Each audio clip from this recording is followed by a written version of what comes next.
یہی وہ ایام ہیں کہ جس میں اہل سنت کے خلیفہ دوم کو جناب عمر کو قتل کیا گیا. یہ تاریخ یا 26 تھی یا 27 تھی اور اس کی کیا وجوہات تھی؟ دو ٹاپکس کو ڈسکس کریں گے کہ ان کے قتل کا سبب کیا تھا، کیا کوئی شخصی معاملہ تھا، کوئی پرسنل ایشو تھا یا اسلام کا ایشو تھا. اور دوسرا ٹاپک یہ ہے کہ ان کی شہادت کی یا وفات کی تاریخ کیا ہے، اور یہ پہلی محرم کا جو شور مچایا جاتا ہے کیا یہ ان کے لیے مچایا جاتا ہے یا مسلمانوں کے رسول کے نواسے اور نواسیوں کے ذکر کو ڈسٹرب کرنے کے لیے یہ شور مچایا جاتا ہے. تو سب سے پہلے آپ کے سامنے حوالہ ہے الفاروق کا، اور الفاروق کے صفحہ نمبر 66 میں حضرت عمر کی شہادت 26 ذی الحجہ 23 ہجری کو ہوئی، اور سبب اس کا یہ بیان کیا کہ مدینہ منورہ میں فیروز نامی ایک پارسی غلام تھا جس کی کنیت ابو لولو تھی. یاد رکھیں کہ یہ پارسی نہیں تھا، یہ مسلمان تھا، اور اسے بعض علماء اہل سنت نے مسیحی بھی کہا ہے کیونکہ بچپن میں اس کو دین کے نام پر عیسائی اٹھا کے لے گئے، بعد میں دین کے نام پر مسلمان لے آئے. اب ایسے عالم میں کیا ہوتا ایک آدمی کا، اور اس نے کیا کیا پھر، تو یہ آپ کے سامنے واضح ہے. مدینہ منورہ میں فیروز نامی ایک پارسی غلام تھا جس کی کنیت ابو لولو تھی. اس نے ایک دن حضرت عمر رضی اللہ تعالی عنہ سے آ کر شکایت کی کہ میرے آقا مغیرہ ابن شعبہ نے مجھ پر بہت بھاری محصول مقرر کیا ہے، آپ کم کر دیجئے. حضرت عمر رضی اللہ تعالی عنہ نے تعداد پوچھی. اس نے کہا روزانہ 2 درہم، بریکٹ میں لکھتے ہیں تقریباً 7 آنے اس زمانے کے حساب سے. حضرت عمر رضی اللہ تعالی عنہ نے پوچھا تو کون سا پیشہ کرتا ہے؟ بولا کہ نجاری یعنی بڑھئی، نقاشی یعنی رنگ کا کام یا پینٹنگ کا کام، اور آہنگری یعنی لوہار کا کام. فرمایا ان صنعتوں کے مقابلے میں رقم کچھ بہت نہیں. فیروز دل میں سخت ناراض ہو کے چلا گیا، اور اس کے بعد آپ کے سامنے ہے کہ یہی چیز ان کے قتل کا سبب بنی. اب یہاں پر ذہن میں رکھیں کہ ان کے قتل کا جو اصل سبب تھا وہ یہ تھا کہ غلام نے آ کے اپنے آقا کی شکایت کی، اور انہوں نے اپنے دوست اور اپنے گورنر کو اہمیت دی اور ایک غریب کی بات کو نہیں سنا. اس میں قطعاً کوئی موضوع اسلام اور کفر کا یا یہ کہنا کہ جی ایرانیوں نے انتقام لیا ہے. اس نے اپنے پرابلم کو سامنے پیش کیا، اور جب جواب نہیں ملا تو اس نے یہ کام کیا.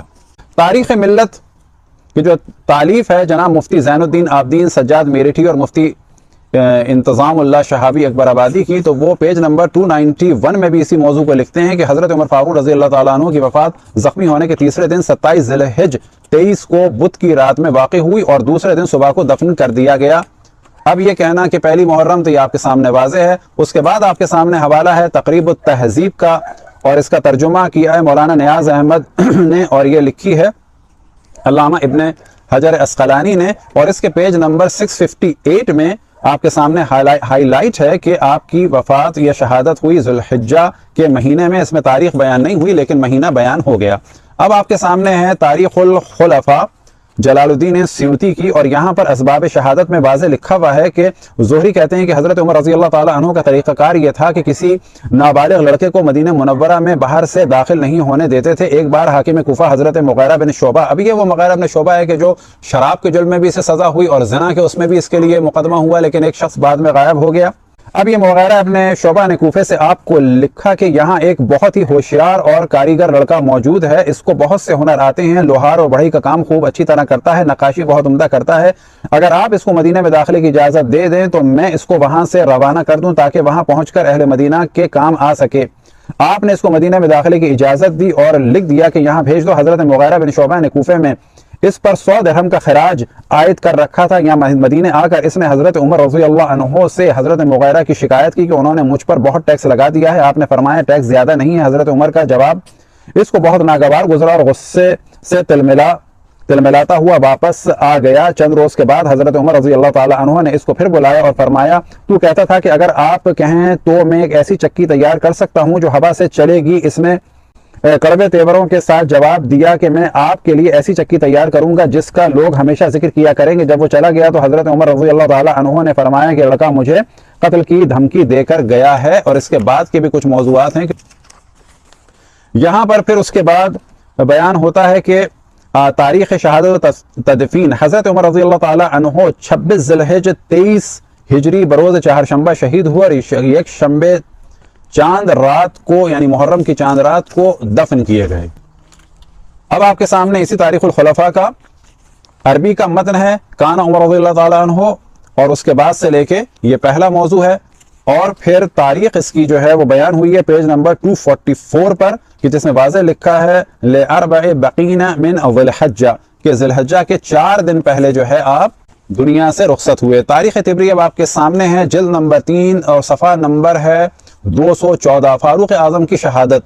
اور یہاں پر بھی جو ہے وہ قصہ لکھا ہے غلام کا، اور یہاں پر ایک بات واضح کی ہے، اور وہ یہ کہ ایک دن حضرت عمر بازار میں گشت کر رہے تھے، آپ کو مغیرہ بن شعبہ کا غلام ابو لولو ملا، وہ عیسائی تھا۔ وہ بولا اے امیر المومنین، آپ مغیرہ بن شعبہ سے میری سفارش کر دیں، کیونکہ مجھ پر بہت بڑا خراج لگا ہوا ہے۔ آپ نے پوچھا تم پر کتنا خراج ہے؟ وہ بولا روزانہ 2 درہم۔ آپ نے پوچھا تمہارا کیا پیشہ ہے؟ وہ بولا میسن بڑھئی ہوں، نقاش ہوں، لوہار ہوں۔ اس پر آپ نے فرمایا چونکہ تم کئی کام کرتے ہو اس لیے تمہارا خراج زیادہ نہیں ہے۔ یہ چیز سبب بنی کہ اس نے ان پر حملہ کیا۔ اب پیج نمبر 215 پر یہاں پر واضح ہے کہ اس نے خنجر سے حملہ کیا، اور اس کے بعد پیج نمبر 217 آپ کے سامنے ہے کہ جس میں لکھا ہے وفات و تدفین، آپ نے 4 شنبے کی شب 27 ذی الحجہ کو وفات پائی۔ اچھا، اب اس کے بعد جو ہے کچھ اور اقوال بھی ہیں، لیکن اگر آپ دیکھیں حضرت صہیب کی امامت، تو یہاں پر عبد الرحمن ابن عوف نے مولا علی اور جناب عثمان کی توہین کی کہ جب یہ آگے بڑھے اور ایک جملہ کہا لا الہ الا اللہ، تم دونوں خلافت کے لیے کتنے خواہش مند ہو۔ یہ ایک صحابی 2 صحابیوں پر تہمت لگا رہے ہیں، ہوا ہوس کی اور لالچ کی، کہ تم لوگوں کو لالچ ہے، کہ وہ بھی یہاں پر ہے۔ اب تصور سوال یہ پیدا ہوتا ہے کہ اگر یہ ہم جملہ کہہ دیں کسی اور فرد کے نام سے، تو قتل عام کا بازار آپ گرم کر دیں گے کہ جی آپ نے تہمت لگا دی۔ عبد الرحمن ابن عوف نے جو توہین کی مولا علی کی اور جناب عثمان کی، اور ایک طرح سے تہمت لگائی کہ تم لوگوں کو خلافت کو شوق ہے، آگے بڑھ رہے ہو، تو اس کا کیا کیا جائے گا؟ تاریخ وفات میں اختلاف۔ بعض لوگ یہ کہتے ہیں کہ آپ کی وفات 1 محرم کو ہوئی، اس کو بھی ہم نے انصاف کے ساتھ بیان کر دیا۔ یاد رکھیں کہ تمام کتابوں میں صرف ایک یہ قول ہے، اس وجہ حوالے آپ کو دیے، اور یہ بھی بعض لوگ یہ کہتے ہیں، اور عربی میں اس کے سامنے آپ کے سامنے متن پیش کیا جائے گا۔ یہاں پر آیا ہے قیلہ، قیلہ والے قول کی اہمیت نہیں ہوتی، جبکہ مؤلف اپنا قول پہلے بیان کر چکے ہیں، اور یہی وہ قول ہے کہ جو تمام مؤلفین اہل سنت نے بیان کیا ہے۔ اسماعیل بن محمد بن سعد کی روایت ہے کہ حضرت عمر بروز 4 شنبہ 26 ذی الحجہ کو ہوئے، یا 26 یا 27، اور یہی آپ کو اگلے قول بعد میں نظر آئیں گے۔ تاریخ طبری کا اب آپ کے سامنے عربی ایڈیشن ہے، جز نمبر 4 ہے، اور یہاں پر بھی یہی ہے خرج عمر بن خطاب یومن یطوف فی السوق، اور اس کے بعد وہ معاملہ ہے فَلَقِيَهُ أَبُو لُؤْلُؤَ غلام مغیرہ بن شعبہ وَكَانَ نَصْرَانِيًّا، اور یہ جو تھا وہ عیسائی تھا، اور ہم نے بیان کیا کہ بچپن میں اس کو عیسائی لے گئے اور وہاں پر عیسائی کر دیا، بعد میں اس کو مسلمان لے آئے تو اس کو مسلمان کر دیا۔ یہ مدینے میں رہتا تھا، اور یاد رکھیں کہ اس وقت غیر مسلمان کو مدینے میں رہنے کی اجازت نہیں تھی، بظاہر یہ مسلمان ہی تھا۔ رہ گیا معاملہ یہ کہ منافق تھا، تو منافق تو بھرے پڑے تھے رسول اللہ صلی اللہ علیہ وسلم کے دور میں بھی، اور سورہ منافقون بھی انہی کے لیے نازل ہوا، لیکن ان کے ساتھ معاملہ مسلمانوں ہی کا ہوتا تھا۔ سورہ توبہ میں بھی منافقین کا ذکر ہے، اور بہت کھل کے اللہ سبحانہ وتعالی نے اس کو بیان کیا، وَمِمَّنْ حَوْلَكُم مِّنَ الْأَعْرَابِ مُنَافِقُونَ، کہ اے میرے حبیب تمہارے ارد گرد جو اعراب ہیں یہ منافق ہیں۔ وَمِنْ أَهْلِ الْمَدِينَةِ مَرَضُوا عَلَى النِّفَاقِ، اور اہل مدینہ میں ایسے لوگ ہیں جو نفاق میں شدید ہیں، لیکن معاملہ ان کے ساتھ مسلمانوں ہی کا ہوتا تھا، کیونکہ اسلام کسی کے دل کو نہیں دیکھتا، ظاہر کو دیکھتا ہے، اور ان کی بیٹی جو ہے وہ بھی مسلمانوں ہی کے حکم میں تھی۔ اب اس کے بعد یہی چیز ان کے قتل کا سبب بنی، اور یہاں پر عربی میں بیان ہوا ثم توفی لیلۃ 4 بقین من ذی الحجہ لثلاث لیال بقین من ذی الحجہ، کہ 3 دن باقی رہ گئے تھے کس میں؟ ذی الحجہ کے مہینے کے ختم ہونے میں، یعنی 27 کو۔